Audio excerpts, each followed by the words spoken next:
They preach spirituality demanding devotion, but behind their holiness, there is horror. The latest shocking news came from Tamil Nadu, where Hindu Mahasabha's state president Kodambakkam Sree was arrested under the POCSO Act for sexually assaulting a 13-year-old minor girl. This is not a one-time story. Back in 2019, Swami Chinmayanand, another so-called spiritual leader, was subjected to sexual violence. And even before that, in 2013, Ashram Bapu, who had millions of followers, worshipped him, had sentenced for life for raping a teenage girl. So, in all these cases, the pattern is same. But did the victims got justice? Let's get all the answers. Welcome to Youturn, and this is Nandini Madheshwaran. Youturn is an independent media fighting to combat fake news and false information that spread widely on social media. If you find our work worth it, please support us by scanning the QR code. If you find difficulty in scanning the QR, you can also find a link in the description called the Support or Fact Check Initiatives, and you can support us there too. Our first story starts not far from Chennai with the man known as Kodambakkam Sree, also known as Sree Kandan. He was seen as a Hindu Mahasabha leader in Tamil Nadu who is someone with influence, power and followers. Recently, he was arrested under the POCSO Act for raping a minor girl. A young 13-year-old orphan girl was staying with her aunt. Her aunt, however, had a contact with Kodambakkam Sree. He lured the girl by saying that he would buy clothes, gifts, and he sexually assaulted her and even exploited her for over many years. The victim recently came forward and filed a complaint that he has been sexually assaulting her for over 4 years, and she also stated that her aunt is one of the main accused for this case. The police filed the complaint on both of them and they were arrested. So, this is not the first time that Kodambakkam Sree has been alleged, because even in 2020, he got arrested for sexual harassment, criminal intimidation and cheating. So, from the above details, we can conclude that Sree Kandan has been continuously involving in all those crimes like cheating, kidnapping and threats. He is a leader of All India Hindutva Mahasabha, which is one of the Hindutva organization which is formed even before RSS. One of its earliest leaders, B.M. Munshi, was one of the person who found the Bonsala military school, now which later became a place for the trained members of RSS and other Hindutva organizations in military styled discipline. Because the Hindu Mahasabha is closely related to RSS, Sree Kandan naturally had the connection with BJP leaders. With this closeness to those in power, he seems to have boldly continued the criminal activities without the fear of punishment. So, this is one case. Now, let's move on to north to Uttar Pradesh, a small town called Uno. In 2017, a teenager lived there who dared to complain a sitting MLA called Kuldeep Singh Sengar. She said he raped her, but after her statement, her life became even more worse than ever. Her father was arrested, beaten and died in police custody. Even her family members got many threats. To even more up, and one day,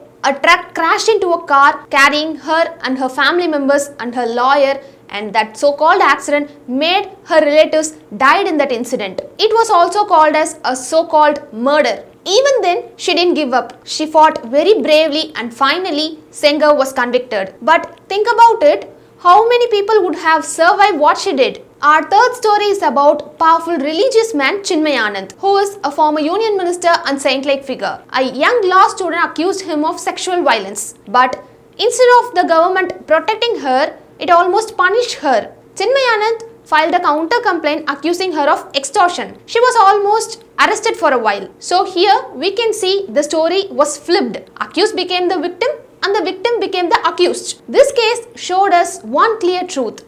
Influence can twist the story. In the eyes of society, people find it easier to question a girl than to question a leader.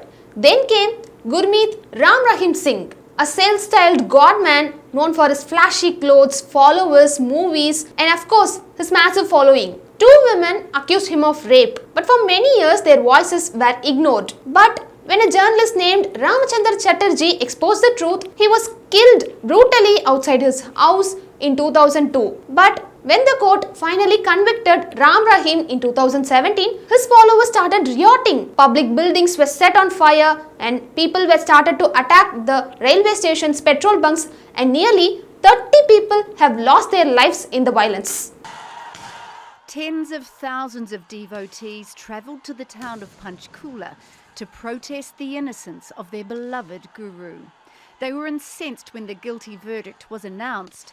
Security forces, which were reinforced in anticipation of violence, became the target of their anger. Imagine that people died protecting the racist just because power had disguised as holiness. This case became a mirror. It shows that how blind can even destroy reason and how followers can become a weapon to silence victims. Now, when we look at all these three stories, starting from Kodambakkam Sree to Rahim Singh, a pattern follows. Each of them had a shields like political or social powers and of course some loyal blind followers. According to the NCRB data, the conviction rate of rape cases is around 27 to 28% from 2018 to 2022.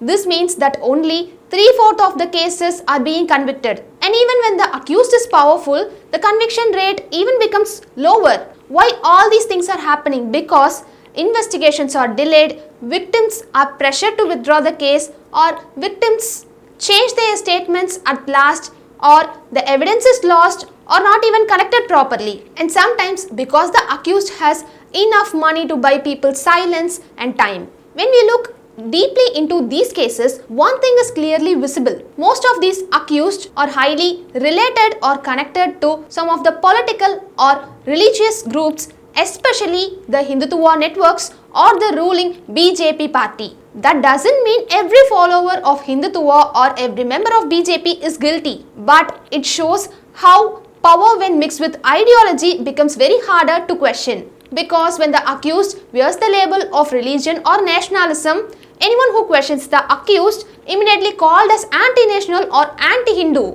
That's how the truth gets buried. So this pattern is not new. Across India, whether it's Hindutva groups or any other political parties, when faith or political loyalty becomes stronger than law, justice becomes weaker.